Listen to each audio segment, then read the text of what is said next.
Watch newscast.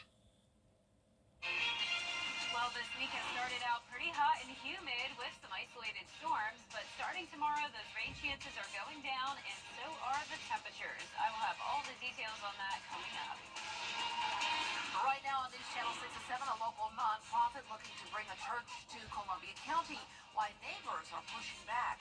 Also ahead, improvements to AU's athletic department, how the school is creating a better experience for fans and student athletes. And city leaders are once again discussing the mayor's credit card spending. We'll have the details as your News at 7 starts now. Live from Television Park, this is WJBF News Channel 6 at 7. Good evening, everyone. You're watching News Channel 6 at 7. I'm Dee Griffin. Thanks so much for joining us. Coverage you can count on begins with controversy in Columbia County. A proposed rezoning for a church and campsite in a residential area has some neighbors fighting back. Here's Hannah Lazier with the story. They, have patients that are trying to get their life together and all, which is fantastic. But I don't know how their screening goes and whatnot. And there's plenty of kids that live around here. We moved in here thinking that we wouldn't have that issue, and they're trying to rezone. It's like an intrusion to our property. In addition to the worship center, the ministry wants to build 6 to 18 cabins that could fit about 6 people who are recovering from substance abuse, which is not mentioned in the zoning application. The Planning Commission is recommending approval with the conditions of the parking lot being paved and applicants providing a traffic report. Neighbors say while they support the mission of 143 Ministries, they are not pleased with what they say is a lack of transparency, potential traffic increases, and concerns about safety. They just cut the grass so you can actually see the sign now. But they took that sign in the ditch, saying it's going to be a place of worship. Yeah. They put it in the application, and everything in the application is ambiguous. There's so many better places as far as whether it's commercial, medical setting, or very rural. I've seen them all, but in a neighborhood like this. 143 board members say they were as transparent as they could be, and the tenants in the recovering program have to follow strict rules while temporarily staying in the cabins. There would also be staff members on site 24/7. People think that this is going to attract, a crime element or, unsavory people. I mean, that has not been the experience. We experienced a very similar situation in another county, and I think after the initial kind of shock wore off, those neighbors found us to be very good stewards. This is something that we've been dealing with for years. There's a stigma associated with it.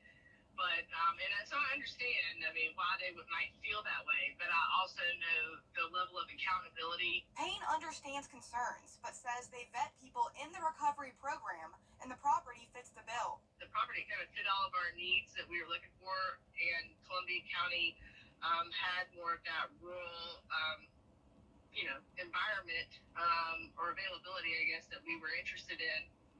And so that's essentially kind of why we landed out there.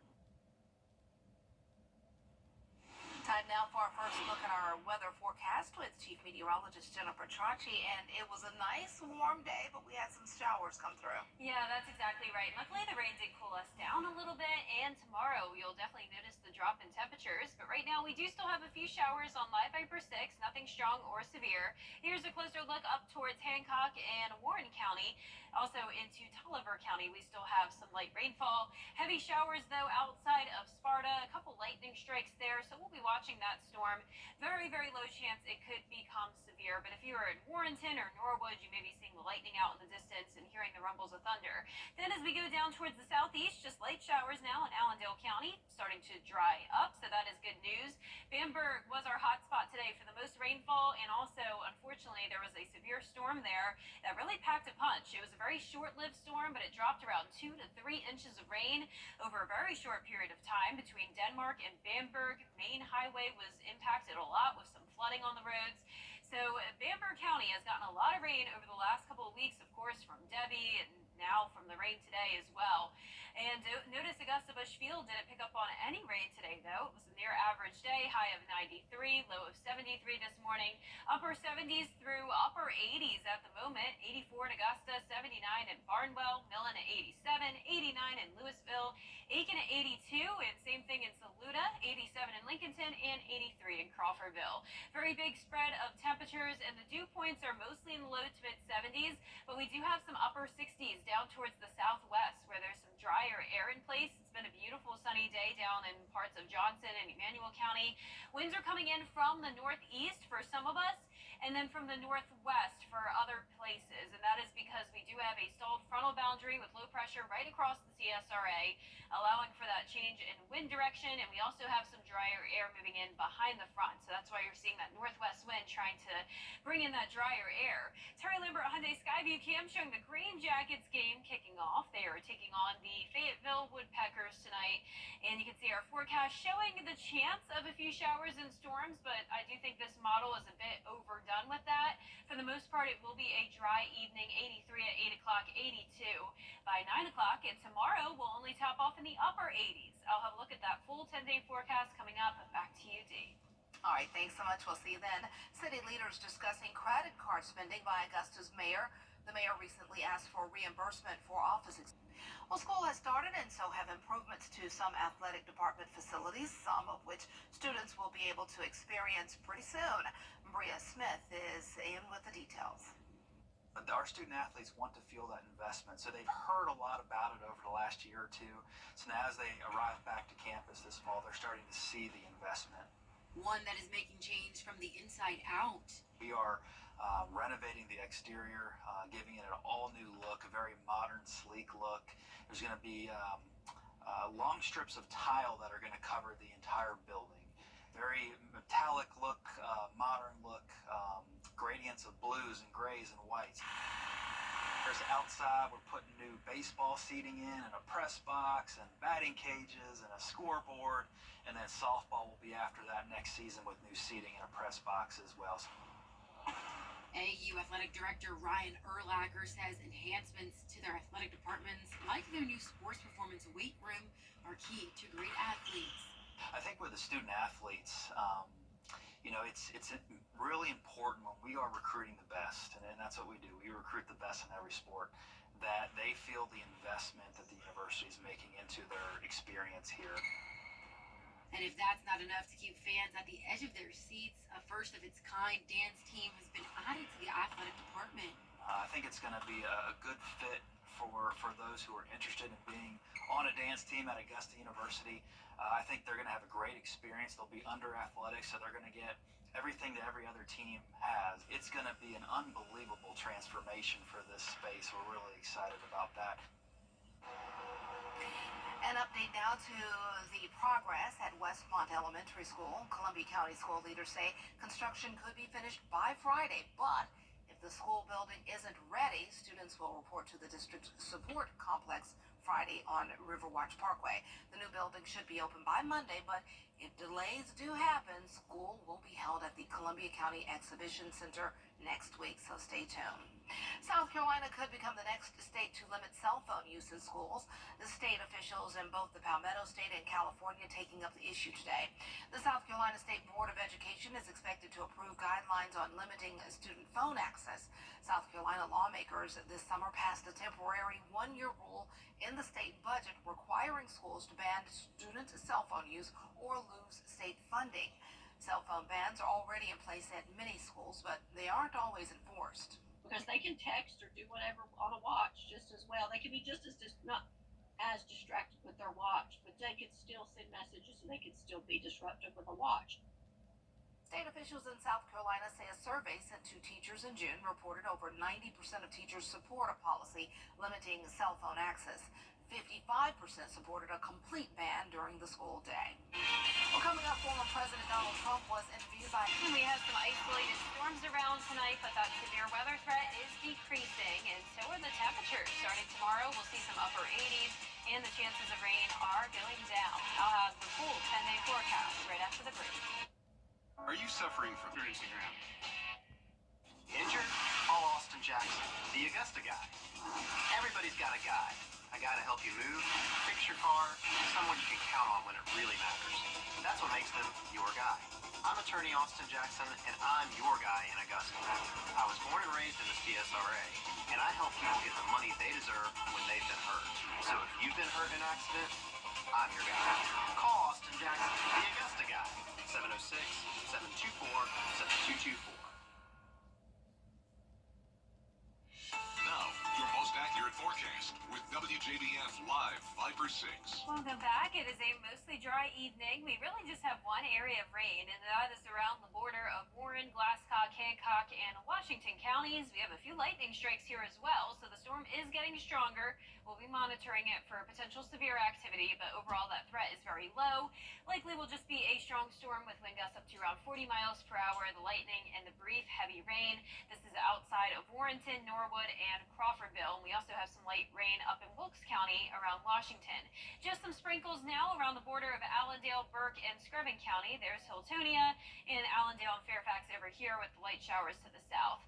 A place that's been beautiful all day has been Swainsboro. A nice breezy sunset happening now, looking great outside. Our Terry Lambert Hyundai Skyview cam there showing temperatures in the mid 80s, feeling like 90 degrees. Still very humid here in town with dew points in the low 70s. We see a big variety of temperatures anywhere from the upper 70s to still the low 90s. 91 in Swainsboro, 93 in Wrightsville, Sparta at 90 degrees, but some cooler temperatures just to the north, sitting at right at 80 in Washington with that light shower. We have the low pressure right over the CSRA with that stalled frontal boundary. Notice scattered showers and storms all along the South Carolina coastline.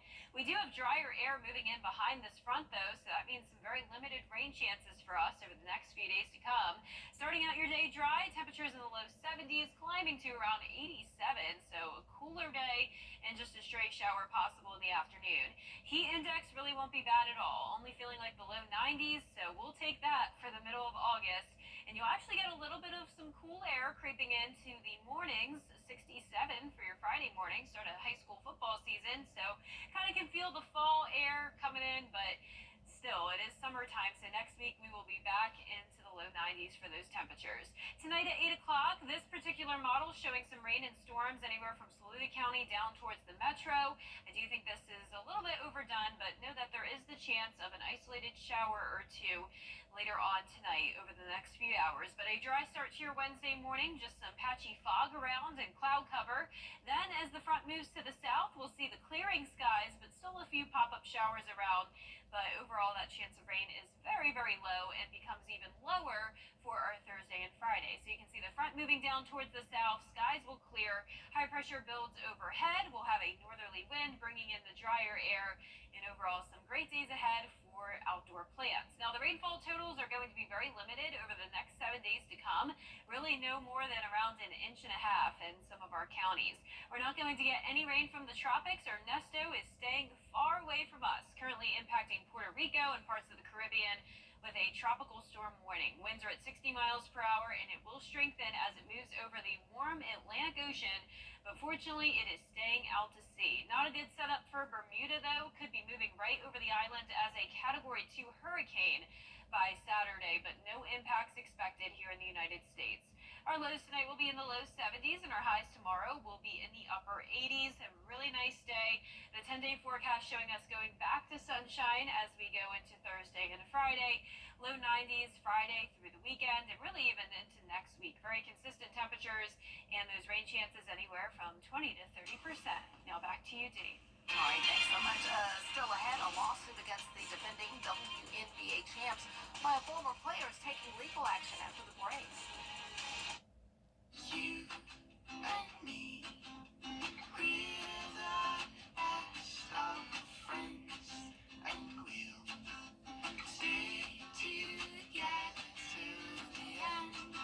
For years, Freddie the Forecaster has been a true friend to our community. We're the best of friends. Enter to win your very own Freddie bobblehead today at WJBF.com. Sponsored by Alpha Insurance. My name is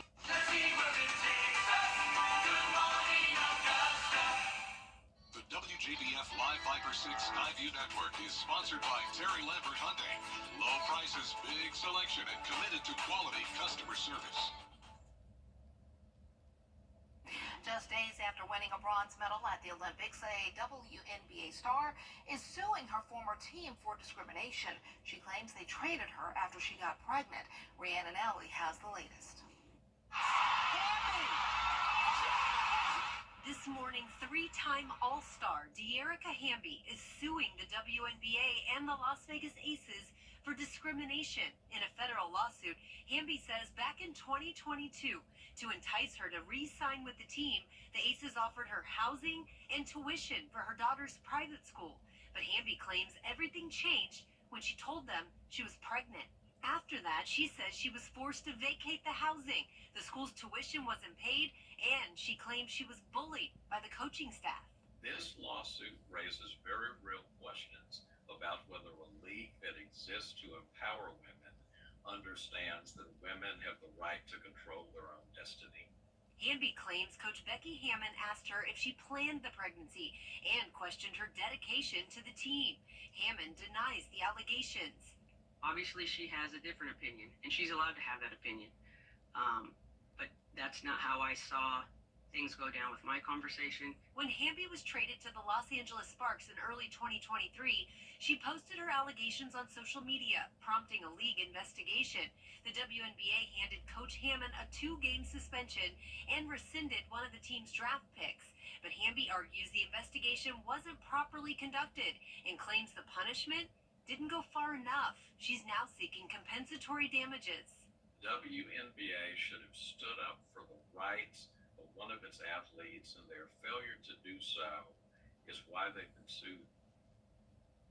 The WNBA says it is reviewing the complaint. Rhiannon Alley, ABC News, New York. Tomorrow, only on News. Zookeepers in Perth, Australia, held Olympic swim trials for their 6-day-old turtle hatchlings. The young western swamp tortoises underwent their own fitness testing. Each one was placed at starting points before racing against the clock to the finish line. Look at there. Oh, that one's gone. Fast. After completing their time trials, zookeepers said the turtles were refueled with worms. I mean, they're zooming. Yeah, they are very fast. For some turtles, especially babies. 6-day-old turtles. Wow. They're Good like, for them. they were racing to get to that water on the edge. Yeah. Wow, that's pretty cool. They Goals. look so cute. Wish I could see one in person. Oh, yeah. Well, for a 10-day forecast, the rain chances are going down to just 20% for Wednesday. Plenty of sunshine Thursday and Friday. Temperatures briefly cooling down into the upper 80s. Lows will even go down into the upper 60s. Then over the weekend, we heat back up, low 90s, 30% chance of rain. Next week, we'll continue to see the low 90s back to near average, typical summertime temperatures. Those 60s sound good just for a couple of days. Yes, we'll take it. Thanks a lot. And thank you for joining us. We're always with you at WJBF.com. Entertainment Tonight is next.